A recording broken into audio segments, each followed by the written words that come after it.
Buongiorno a tutti e benvenuti sul mio canale. Oggi vi propongo questo cardigan dal taglio classico utilizzando un semplicissimo punto rete, molto facile da fare e molto veloce, però nello stesso tempo il risultato finale è molto bello. Per fare questo cardigan ho usato due filati differenti. Ho usato l'Handy color panna della Tessiland con questo inserto di lamé color oro e un filo di Scozia panna della 3 sfere. La misura è 8/3. Li ho messi insieme e ho ottenuto questo effetto.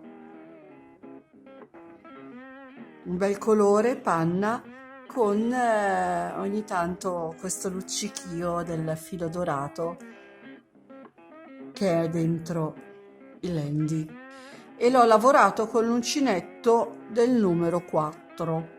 È un capo con più funzioni, prima di tutto perché l'aspetto è quello di un cardigan e di conseguenza è un cardigan, però funziona anche molto bene da coprispalle lungo con un jeans, un top, oppure come copricostume da spiaggia.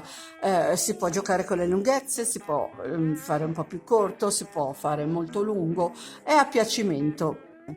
Adesso andremo a vedere lo schemino che ho preparato per poter adattare questo cardigan a tutte le taglie. Iniziamo il nostro cardigan con il progetto. Io qui ho fatto uno schemino. Cosa ho fatto per ottenere il cardigan? Prima di tutto ho preso le misure dai fianchi o del seno, sempre tenendo come riferimento la parte che abbiamo con qualche centimetro in più, e ho diviso per 2. Una volta che ho diviso per 2 ho montato tante catenelle pari al centimetro della semicirconferenza che abbiamo ottenuto, considerando che il punto che useremo non avrà problemi di multipli. L'importante è avere un numero di catenelle dispari. Una volta ottenuti i nostri centimetri, andremo a lavorare fino alla lunghezza che abbiamo deciso. Quindi lavoreremo il pannello dietro, chi lo vorrà più corto, chi lo vorrà più lungo. Nel mio caso sarà piuttosto lungo con gli spacchi. Una volta finito il dietro, andremo a dividere per metà il dietro, a trovare il centro esatto, e poi andremo a fare l'apertura del collo. Io adesso non mi ricordo più quanti centimetri, lo dirò più avanti nella lavorazione, ma credo di essere stata sui 15-16 centimetri di apertura. Cioè, facciamo il caso, 16 centimetri, 8 centimetri di qua, 8 centimetri di là, e ho marcato i punti. Dopodiché, senza tagliare il filo, sono andata a lavorare una parte, una metà, come sempre partendo dalla spalla fino al marcapunti. Ho lavorato circa 3 righe senza fare aumenti, dopodiché ho fatto gli aumenti, un giro sì e un giro no, fino ad arrivare all'altezza seno, se si vuole una scollatura che arrivi più o meno al seno, oppure un po' più alta, un po' più bassa, tanto comunque un cardigan morbido che andrà portato aperto. Una volta ottenuta con gli aumenti la scollatura, andrò avanti a lavorare il pannello, il mezzo pannello dritto fino alla stessa lunghezza del dietro. I pannelli a scollatura finita dovranno essere l'esatta metà del dietro. Se però siete forti di seno, potete aumentare fino a 2 cm per mezzo pannello, per un totale di 4 cm rispetto alla semicirconferenza. Spero di essere stata chiara. Una volta eseguito il mio primo pannello, andrò a riprendere l'altro pannello e lavorerò a specchio il secondo pannello.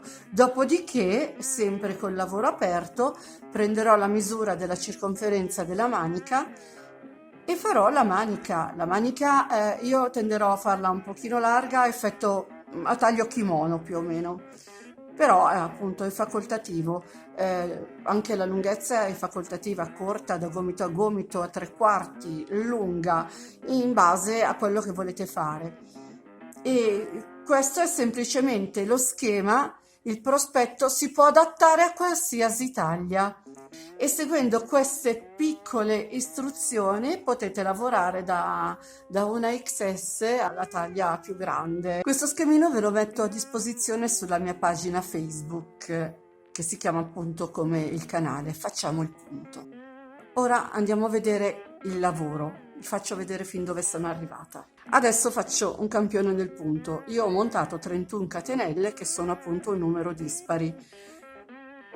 Però nei bordi non inizieremo con le 3 catenelle classiche, faremo in modo che il bordo diventi lineare, senza bisogno poi di aggiungere punti bassi, o se uno li vuole fare li fa, se no cercheremo di fare tutto lineare in modo da non fare più giri di punti bassi, punti alti per tenerlo dritto. Quindi ho montato le 31 catenelle, andrò ad aggiungere una per girare, entro nel punto che ho subito, nella catenella che ho subito a disposizione con un punto basso e vado a prendere l'asolina, quella più esterna,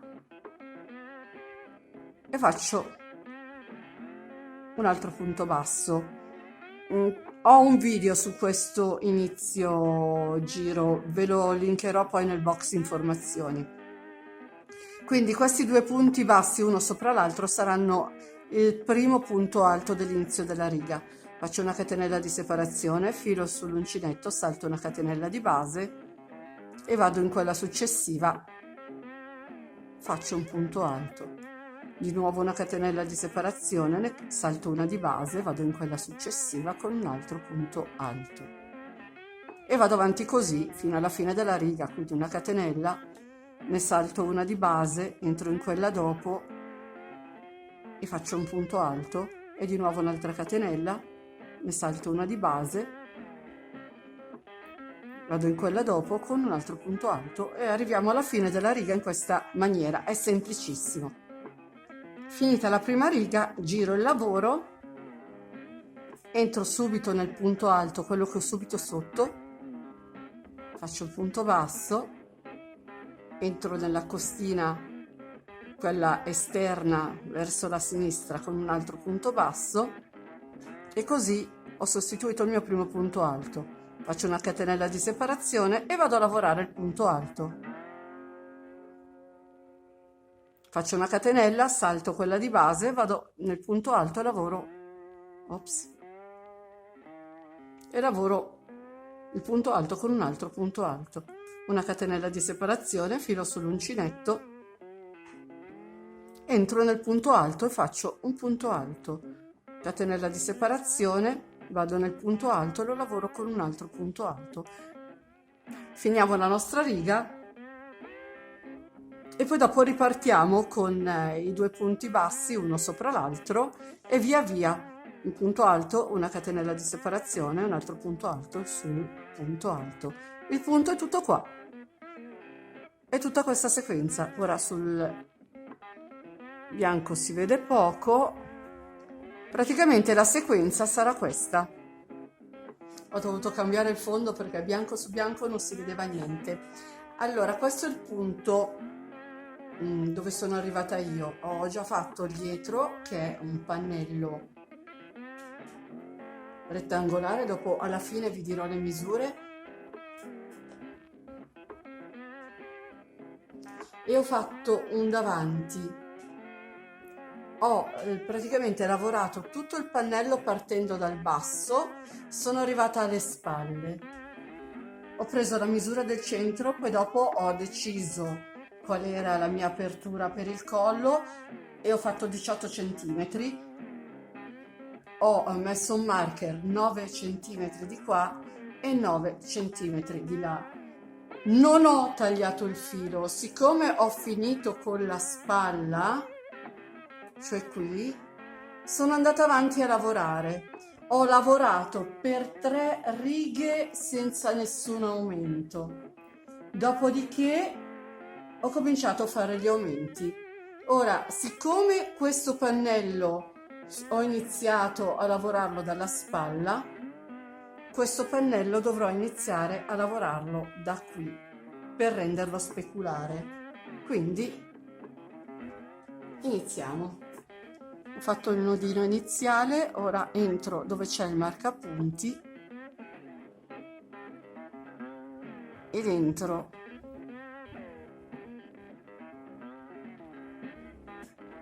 con un punto basso e poi dopo vado a fare un punto basso sopra una catenella di separazione, vado a lavorare il punto alto e vado avanti per la riga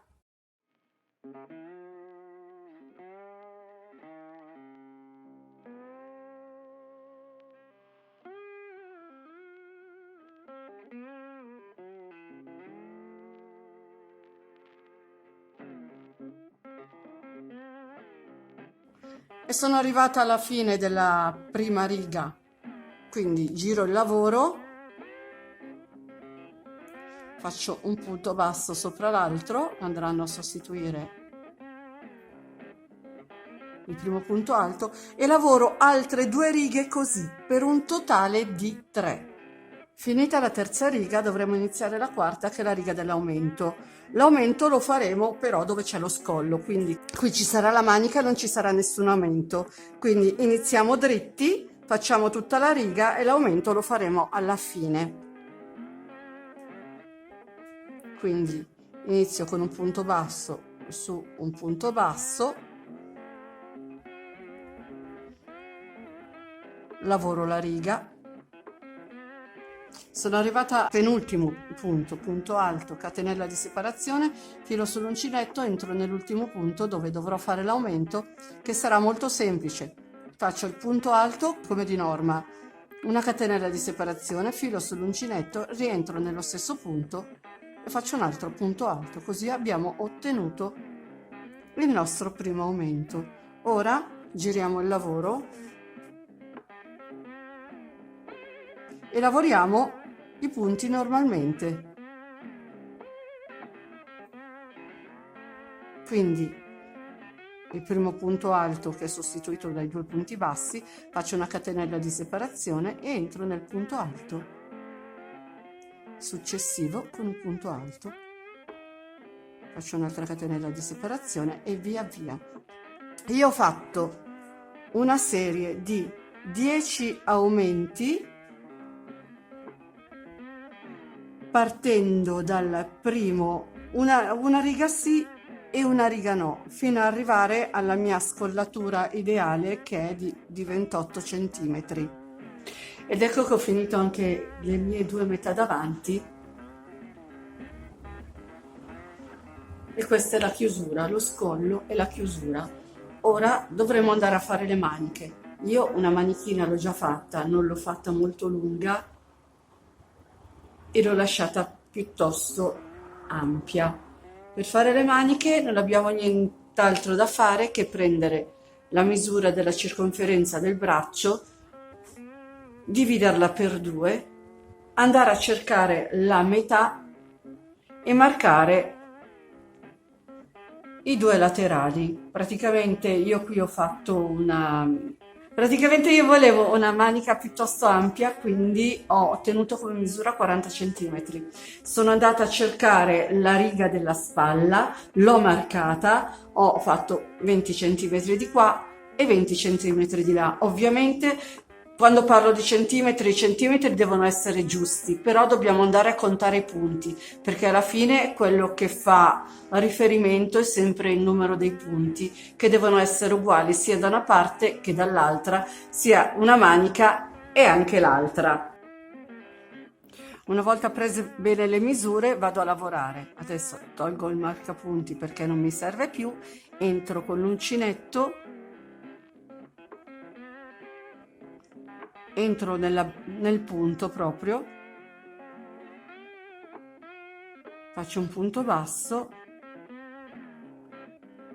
con sopra un altro punto basso, una catenella di separazione, salto lo spazio della barretta del punto alto e entro dove sono entrata col punto in verticale. Quindi faccio una catenella di separazione, salto la barretta del punto alto ed entro qui dove sono entrata quando lavoravo in verticale e faccio un punto alto e di nuovo una catenella di separazione e faccio un punto alto, un'altra catenella di separazione ed entro dove ho fatto il punto in verticale con un altro punto alto.